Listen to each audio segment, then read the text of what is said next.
Bismillahirrahmanirrahim. Alhamdulillah wassalatu wassalamu ala Rasulillah amma ba'd. Fassalamu alaikum warahmatullahi wabarakatuh. Mga minamahal ni Allah, mga kapatid sa pananampalatayang Islam, ang yugtong ito ay matatalakay natin ang saloobin kay Allah. Tatanawin ng isang Muslim na utang na loob ang kaloob ni Allah sa kanya na mga biyayang hindi mabibilang na pumuspos sa kanya mula nung sandali ng pangungunyapit niya sa sinapupunan ng kanyang ina at umaalinsabay sa kanila hanggang sa makakaharap niya ang Panginoon niya.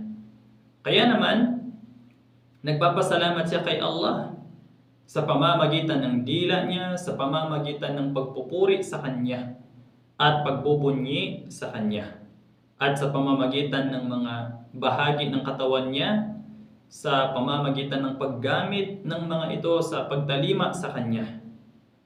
Ito dapat ang saloobin kay Allah. Yayamang hindi kagandahang asal ang hindi pagtanaw ng utang na loob sa mga tinatamasang biyaya at ang pagkakaila sa kagandahang loob ng tagapagbiyaya. Nagsabi si Allah sa banal na Quran, chapter 16 verse 53, ang anumang biyaya na nasa inyo ay buhat kay Allah. Sinabi pa niya, chapter 14 verse 34, kung iisa-isahin mo ang biyaya ni Allah, hindi mo mabibilang ang mga ito. Sinabi pa niya sa banal na Quran, chapter 2 verse 152, kaya alalahanin ninyo ako, aalalahanin ko kayo, at magpasalamat kayo sa akin, at huwag ninyong ikaila ang biyaya ko. Pinagmumuni-munian ng isang Muslim ang kaalaman ni Allah sa kanya at ang pagmamasid niya sa kanya sa lahat ng kalagayan niya. Kaya naman, napupuno ang puso niya ng takot sa kanya at ang kaluluwa niya ay nagpagpipitagan at pagdakila sa kanya. Kaya ikinahihiya niyang suwayin siya at nahihiya siyang maghimagsik sa pagtalima sa kanya. Kaya ito dapat ang saloobin kay Allah.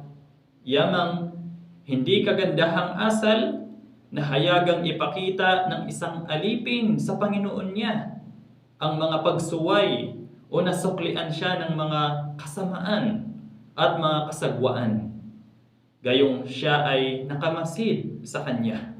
Nagsabi si Allah sa banal na Quran, chapter 16 verse 19, si Allah ay nakakaalam o nakaaalam sa anumang inililihim ninyo at anumang inihahayag ninyo.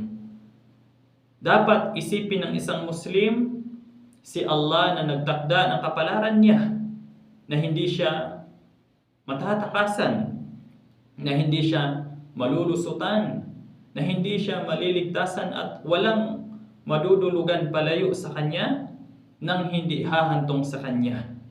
Kaya sa kanya siya dumudulog. Inahabilin niya sa kanya ang kapakanan niya at nananalig siya sa kanya. Ito ang saloobin niya sa Panginoon niya at tagapaglikha niya. Yamang hindi mabuting saloobin ang tumakas sa isang hindi matatakasan, ni ang manalig sa isang walang kakayahan, ni ang umasa sa isang walang kapangyarihan at walang lakas. Nagsabi si Allah sa banal na Quran, chapter 11 verse 56, walang nabubuhay na hindi niya inahawakan ang buhok sa bambunan nito. Ang sabi pa niya sa banal na Quran, chapter 5 verse 23, at kay Allah ay manalig kayo kung kayo nga ay mga mananampalataya. Dapat isipin ng isang Muslim ang awa ni Allah sa kanya at sa lahat ng mga nilikha. Kaya dapat hangarin niya ang karagdagan niyon. Magsusumamo siya sa kanya ng isang dalisay na pagsusumamo at dalangin. Ipinalalapit niya sa kanya ang mabuting salita at ang matuwid na gawa. Ito ang magiging saloobin niya kay Allah.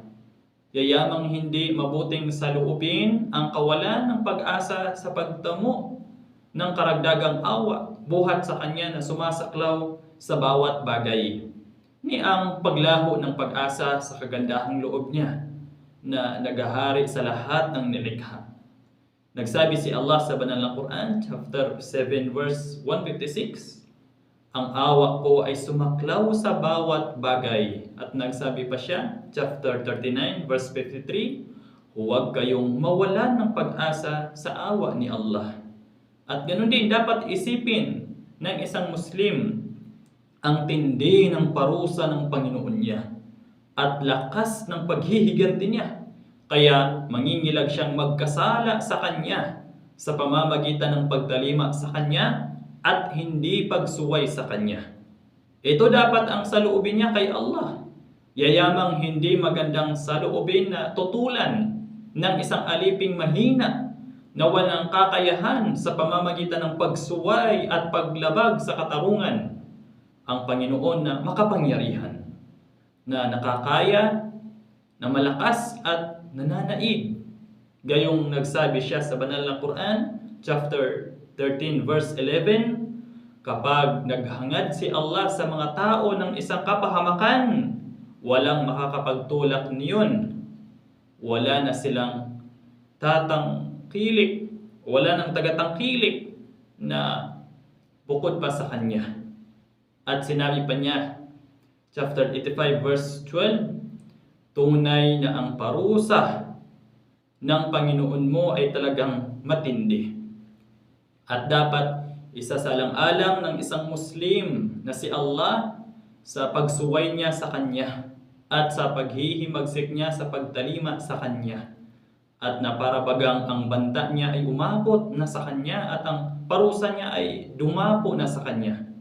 At isasaalang-alang niya siya na sa pagtalima niya sa Kanya at pagsunod sa patakaran niya at na parabang ang pangako niya ay nagkatotoo na sa Kanya at na parabagang ang hadlang sa ikasisiyan niya ay inalis na niya sa Kanya. Ito ang mabuting palagay ng isang Muslim kay Allah. Yayamang hindi mabuting saloobin na maging masama ang palagay ng tao kay Allah. Susuway siya sa Kanya, maghihimagsik siya sa pagtalima sa Kanya, at mag-aakala na siya ay hindi nagmamasid sa Kanya, ni magpapanagot sa Kanya sa kasalanan niya. Gayong siya ay nagsabi sa banal na Quran, chapter 14, verse 22 at 23, subalit inakala ninyo na si Allah ay hindi nakakaalam sa marami sa ginagawa ninyo noon. Ayun ay ang pag-aakala ninyo na inakala ninyo sa Panginoon ninyo. Nagpahamak ito sa inyo, kaya kayo ay naging kabilang sa mga nalulugi.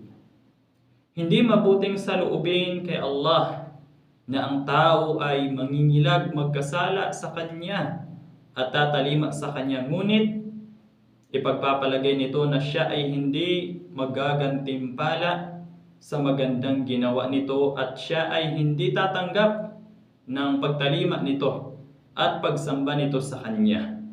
Gayong siya ay nagsabi sa banal na Quran, chapter 24 verse 52, mga tumatalima kay Allah at sa sugo niya, natatakot kay Allah at nangingilag na magkasala sa Kanya, ay ang mga iyon ang mga magtatagumpay. Kaya naman mga kapatid, sa pananampalatayang Islam, ang buod sa saloobin kay Allah ay ang pasasalamat ng isang Muslim sa Panginoon niya sa mga pagpapala niya.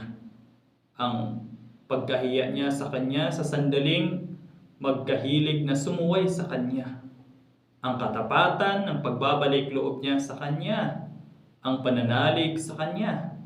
Ang pag-asa sa awa niya, ang pangamba sa paghihiganti niya, at ang magandang palagay sa Kanya sa pagpapatupad sa pangako.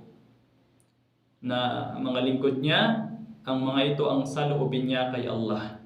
Alinsunod sa pagsunod niya sa saloobing ito at pangangalaga niya rito ay umaangat ang antas niya. Tumataas ang kalagayan niya, nagiging mataas ang pagtingin sa kanya ni Allah, at nagiging dakila ang antas niya.